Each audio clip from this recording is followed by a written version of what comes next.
Hello, I'm Mike Fisher, Milwaukee-based theater writer and dramaturg. I'm Jen Ophoff-Gray, founder and artistic director of Forward Theater Company in Madison, Wisconsin. And this is Theater Forward, a twice-monthly conversation about theater from a local, regional, and national perspective. From Madison to Manhattan, we're excited to share insight into our own company while exploring issues surrounding theater in the Midwest and around the country. Welcome to episode 82 of Theater Forward. Hello. For this episode, we wanted to shine a light on our colleagues in the field who are producing summer seasons. What are the exciting developments and the frustrations that they are experiencing this summer? And we are just thrilled to have with us Sara Young, Managing Director for American Players Theater in Spring Green, Wisconsin, and Jeff Herbst, Artistic Director of Northern Sky Theater in Door County, Wisconsin. Welcome, Sara and Jeff. Well, thanks for having us. Glad to be here. It is wonderful to see you. I've been hearing loads of wonderful things about the productions you've been getting up this summer.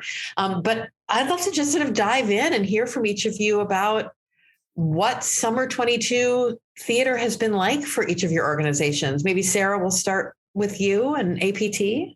Sure. We're doing really well. It's the difference between 2020, of course, which was no season, to 2021, which was really abbreviated, controlled capacities, limited capacity. And we were only doing one play in each theater at a time. So we weren't in our repertory schedule, to this season, which we're in our repertory schedule, and crowds are coming back. It feels really, really good. That's great. How about at Northern Sky? Kind of the same. The outdoor season is doing, we have two stages like American Players Theater. One is outdoor, one is indoor. The outdoor space feels kind of like pre-pandemic in some ways. I mean, there are a lot of dynamics that are different, especially with interaction with audience and volunteers. And that's a topic I'm sure we'll probably talk a little bit more about. The indoor has been a little bit of a struggle for us. And I think some of that is frankly just the fact that we have a brand new indoor theater still. And there are a lot of people who don't know that we exist as an indoor theater. Yeah. So that's that on top of what's going on with other things has been really interesting. Yeah. And it occurs to me, a lot of folks listening may not know a lot about each of your companies, unlike Mike and I. So Jeff, just give us the sort of elevator speech of what Northern Sky is, what you do. So Northern Sky has been around in Peninsula State Park now in some form or another as a performing troupe for over 50 years, and as a nonprofit theater company now for 30 as Northern Sky Theater. And we have always written original material. We do everything from scratch. And that's basically kind of our calling card. And that's what we've been doing out in the park for all these years. And we've had a fall season as well since 1992, but that's been sort of a movable operation. We would do a town hall, or then we would do the Door Community Auditorium until 2019, when we decided to launch a capital campaign and build ourselves an indoor theater and consolidate all of our operations. So we have the outdoor amphitheater space in Peninsula State Park. And then a few miles away from there, we have our creative campus, which also houses a brand new 248 seat indoor theater called the Gould Theater. And that's what I was alluding to when I said that it's been difficult for us to figure out how to get our summer audiences sort of tuned into being in both places. Sure. And then Sara, how about a little overview of American Players Theater? Sure. So APT is, this is our 43rd season. Our first season was 1980. And we also have two spaces, an 1,100 seat outdoor amphitheater and a 200 seat indoor theater. And we're on 110 acres of woods and prairie, about 4 miles outside of Spring Green, Wisconsin. So about 40 miles west of Madison. In a normal pre-pandemic year, we would welcome about 100,000 audience members. We're a little less than that these days, but we're getting back to that. Oh, that's great. And Sara, how have things been at Touchstone for you guys, the indoor? We've been doing pretty well. We have our the first two plays that have already opened are coming along fine, and our play that's about to open in the Touchstone, The Moors, is sold out, close to sold out. We have a few tickets left, and we've added 5 performances. So that one's doing really well. I am finding this year that the comedies seem to be doing a little bit better than the serious fare. I'm not sure if that's just where we are in the world, what our mood is collectively, but that's definitely what we're seeing here.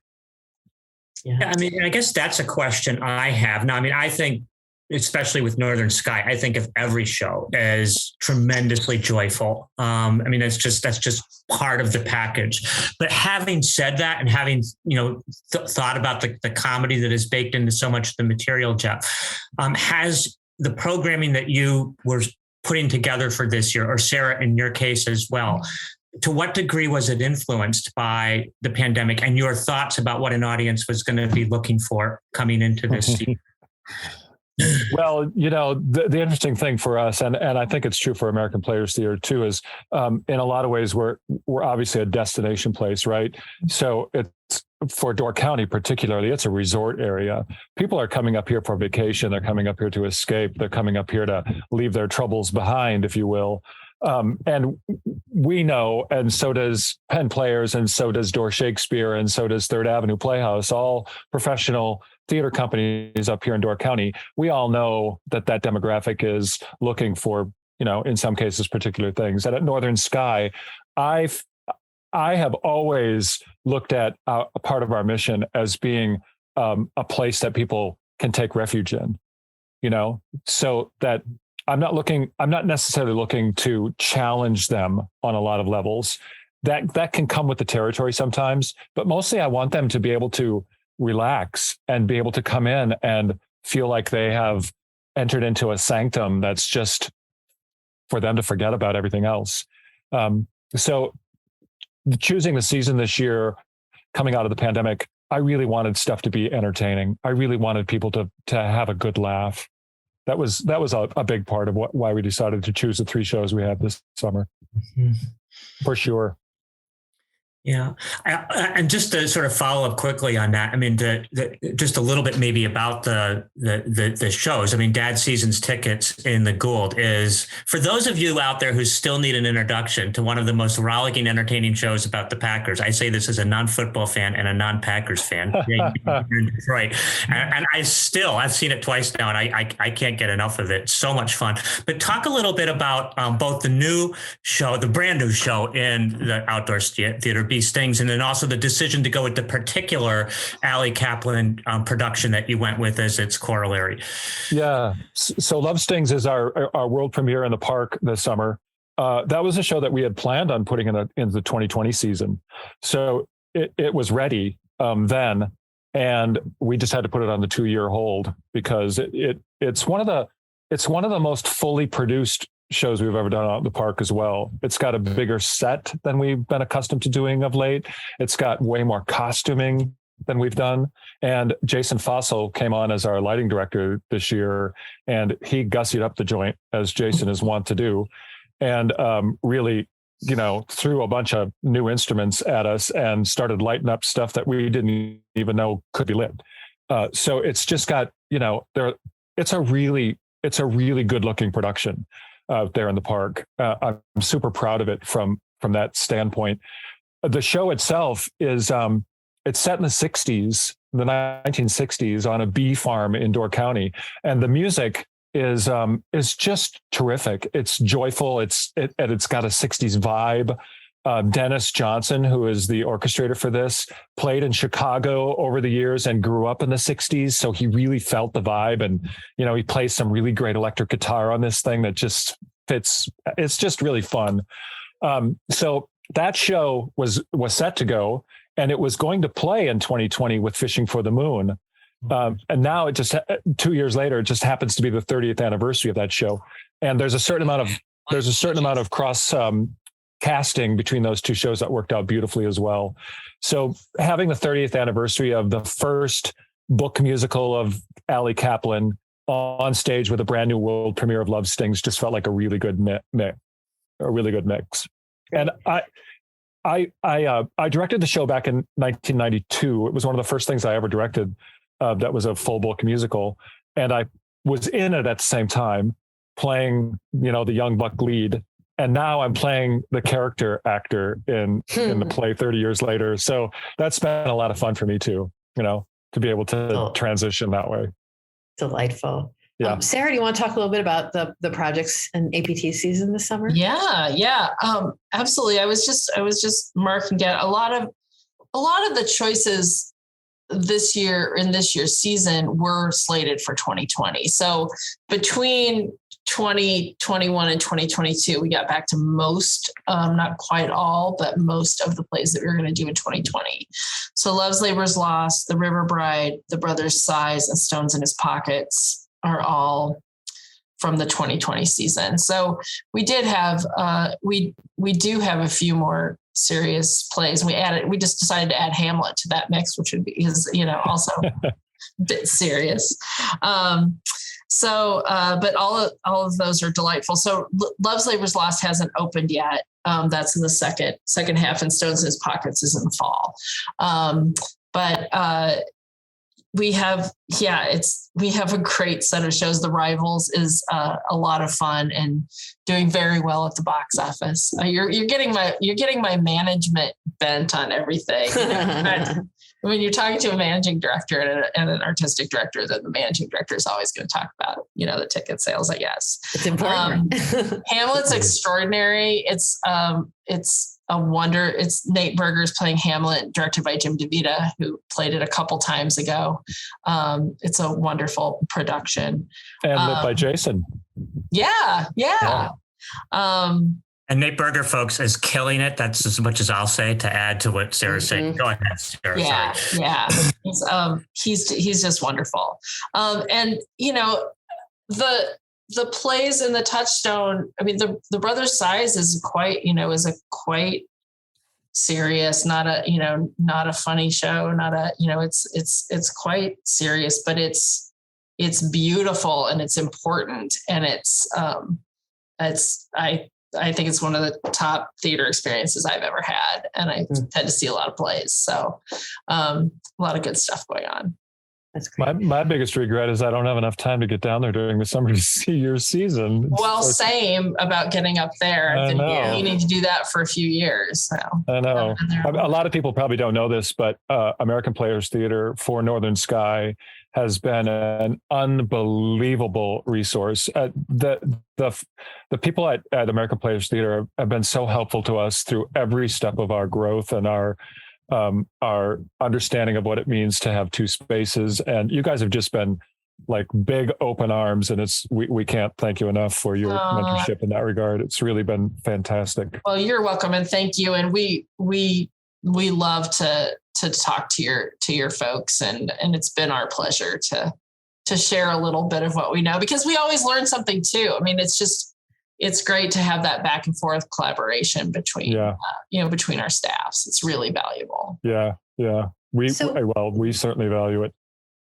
I was going to ask, so, I mean, all of us working on running theater companies over these last couple of years, I think, collectively we would all agree 2022, big improvement over 2021, which is a big improvement over 2020. Mm-hmm. And it's great to hear that that's your experience at both of your companies as well. With that said, none of us are out of the woods as arts organizations. Things are still, they're still tough. And I'm wondering what some of the biggest challenges that you've had to deal with this summer have been. COVID for sure. We have had a number of cases and have had to cancel a couple performances. And it's just, it's tricky with the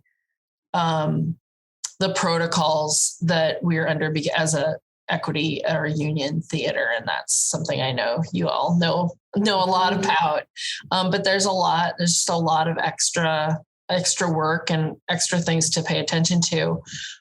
We've also had some odd sort of non-COVID related injuries and things that, I guess happen all the time, but it it seems to be magnified. Everybody's really tired. I don't know if that's the case in other places, but it just seems like this pandemic has taken a toll on our energy. And everything just feels a little harder. Of course, we're always, buoyed by the audience, and to see the audience out here is a great energizer for us. But it's been a little tough. Mm-hmm. Yeah, well, last year in 2021, we kind of came back, like most companies, with toes in the water, right? And but what we were able to do is we tailored our season because we wrote a couple of new things for the pandemic in a way. So we kept everything really contained and everything really small. And we had no COVID issues last year at all. Not one. And this year we went back like pre-pandemic, and we got a big company, got people living here, there, and everywhere, indoor, outdoor, volunteers, crazy. And we had a major COVID outbreak, and we had to shut down for a week. So that you feel like, man, 2021, we thought was going to be the fraught year, and it turned out that we sort of skated through and we were fine, right? And then 2022 comes along, and you think, everything's going to be great. And we had, uncharacteristically for us, because we're still a modest-sized company. We never had dedicated understudies exactly for everything that we did. We always just sort of hoped for the best. And in some ways, because we do repertory theater, we were able in the past sometimes to use a show as an understudy for a show, if we got into, hot water. But this year, I had understudies for everything, and we rehearsed them, and we were ready with understudies, and we even had understudies go on before the COVID outbreak. And then we just ran into too many people got it, and we couldn't cover anymore. So we didn't have any choice but to just say, everybody's in quarantine. See you when we get out, and that's just sort of the way it happened. It was unfortunate. Yeah, we had, sounds a lot of that sounds familiar, Jeff, same with APT. And we actually did, before the season, we ran some models about, okay, what happens if we have this sort of cascading effect of cases, and are we up for doing this? And we ultimately decided we were gonna go ahead and chance it and do it. And it has been mostly okay, but we have run into a lot of the things that we kind of thought might happen. So you just get through them. I guess the one upside is to things that in 2019, I feel like would have just broken us, is now just like a Thursday. It's just, we just keep moving through it, and it's, it takes a toll, but we get through it. We've got a lot of resilience. Yeah. Are you guys, the other part about Northern Sky, the ethos at Northern Sky, is we have over 200 volunteers that come out and help us. And a lot of them have been with us for many years. We have name tags for them. They're that associated with the company. And a lot of the audience members too, they feel like they have ownership of our theater company and of our shows, because they're so reflective of who they are. Right. And it's been tough for us because of the union restrictions about these dividing lines between how much you can interact. That we feel like we're yearning as a company to get back into that groove where it's not just about the work on stage, it's about everything that happens off stage, Yes. And that's been one of the tougher things for us too, is missing our volunteers and missing the interaction with our audiences. We would have company members who would thrive on using their post sound check pre 30-minute and even into the 30-minute warm up of just going out and greeting all of the audience members, just working the line. And that's a great thing for the whole sensibility of an organization. And, it's tough to lose that. It's really, really tough to lose that. Definitely. I mean, we felt that in our staff too, with just like we have conversations where like, can we have an opening night party? It's not really safe to have an opening night party, or maybe we'll have it outside, or, I mean, just the things, and people we're just not able to mix as much. There are actors on property that I've never met because I just try to keep my distance because I'm face to face with the audience so much. Yeah. That's interesting. All right. How have you guys done in terms of people's response to any masking, unmasking for indoor performances? You guys aren't masking outside at all, are you?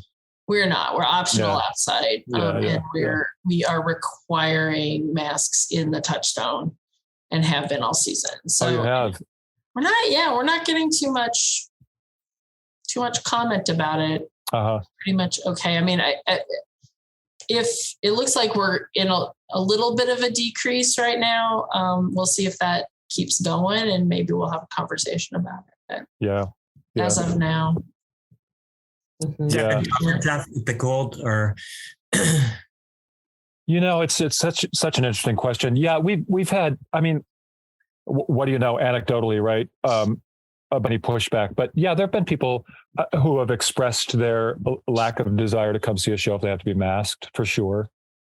And because the county, again, it's so, when you come up here, you feel like I'm not in COVID land, right? I'm in Door County, Wisconsin, where everything's fresh and green and water all around. And how can there possibly be COVID here? So everybody just comes up here and acts like it doesn't exist. And then, of course, they come up and spread it around like crazy and turn the county red, and then they go home, and you're sort of left holding the bag and kind of wondering how it's going to affect your company if you don't protect them in the indoor spaces. So that's been the conundrum about the Gould, Yeah.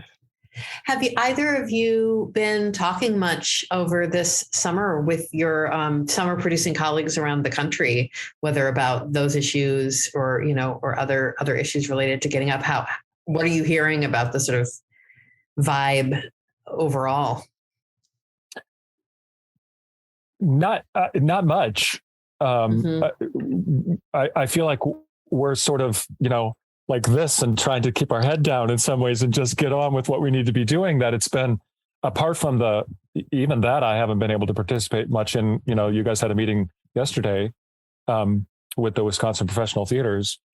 And even there, I feel sort of outside of it when we're so focused on making sure the season is going to keep on going. I don't know, Sarah, have you heard anything? Well, just a little bit. It's so funny because it's regionally, it's so different. Even last year, we heard from our colleagues at Utah Shakespeare Festival that they weren't doing it. They weren't doing any masking or anything last year. And it's almost like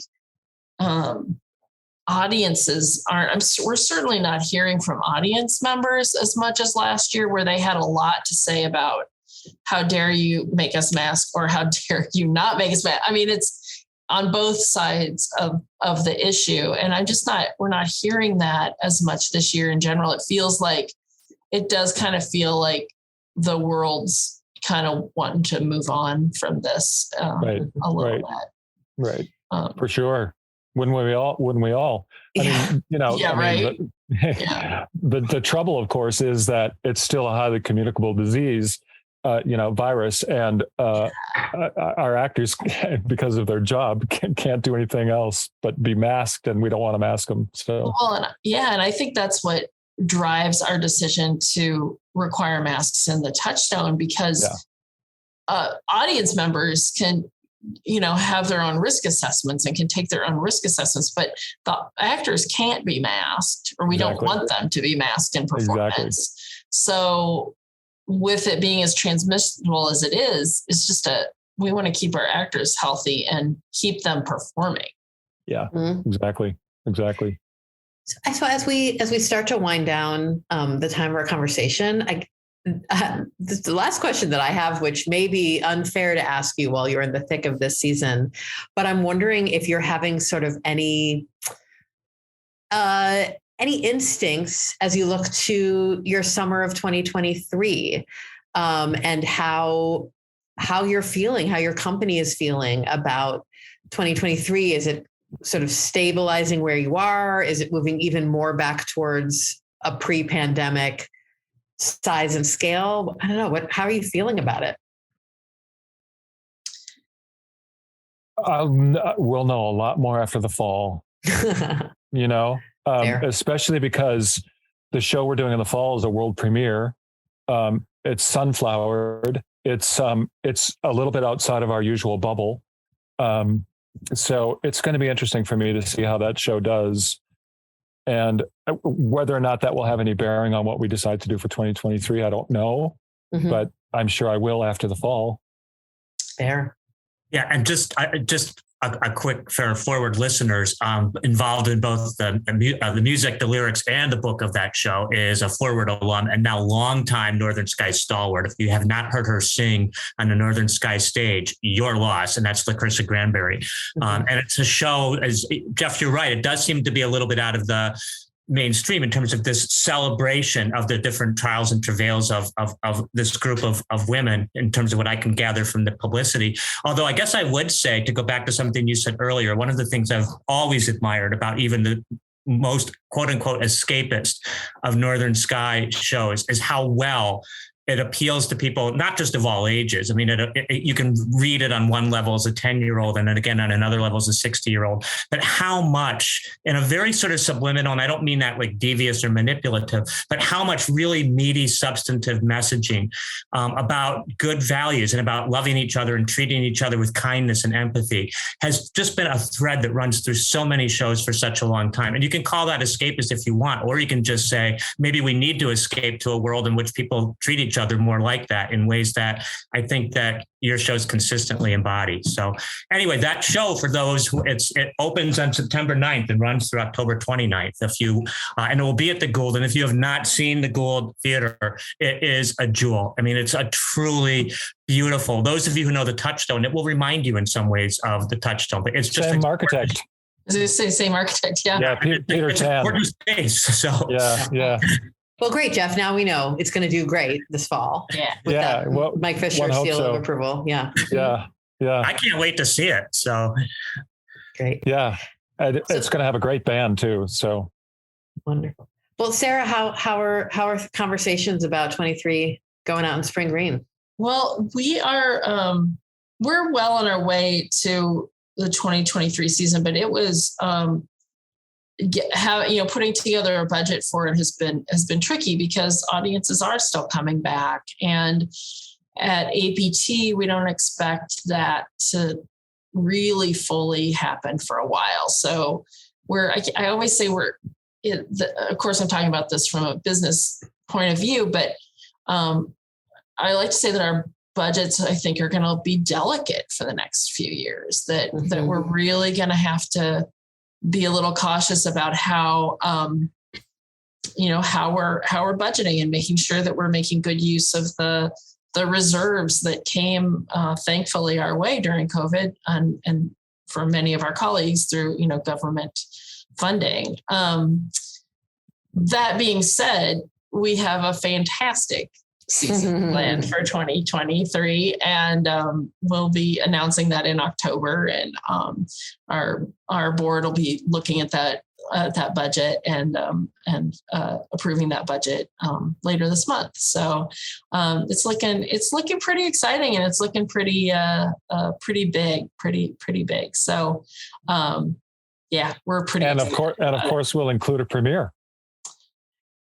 Our season won't. So yes. So we're referring to World Premiere Wisconsin. Yeah. Of which APT is a participating member, not what's the other? I can't festival remember. Theater. Yeah. That's not a festival theater, a participating theater. So we will have a premiere in our Winter Words reading series. Gotcha. Yeah. So thrilling. Well, all of that sounds amazing, Sarah. I can't wait for the announcement and another thrilling season, up the hill and in the touchstone. I'm so grateful to both of you for your time and for chatting about how things are going. I'm confident that everyone listening would echo my gratitude. And I think I'll say that is it for this episode of Theater Forward, a conversation about theater in Wisconsin, the Midwest, and America. Thank you so much for joining us. Thank you, Sara. Thank you, Jeff. Thank you. Our pleasure. I'm Jen Uphoff-Gray. And I'm Mike Fisher. Our podcasts are produced by the inimitable Scott Hayden. And you can follow us or share your thoughts on Facebook and Twitter. That's at Theater Forward. As always, Sara, with all due apologies and respect, as always, theater in this here neck of the woods is spelled with an E-R. If you enjoy this podcast, don't forget to subscribe to us on Apple Podcasts or wherever you might tune in, and be sure to leave us the stellar review that these two guests more than deserve. We're so grateful to have you listening, and we will be back soon for another Theater Forward conversation.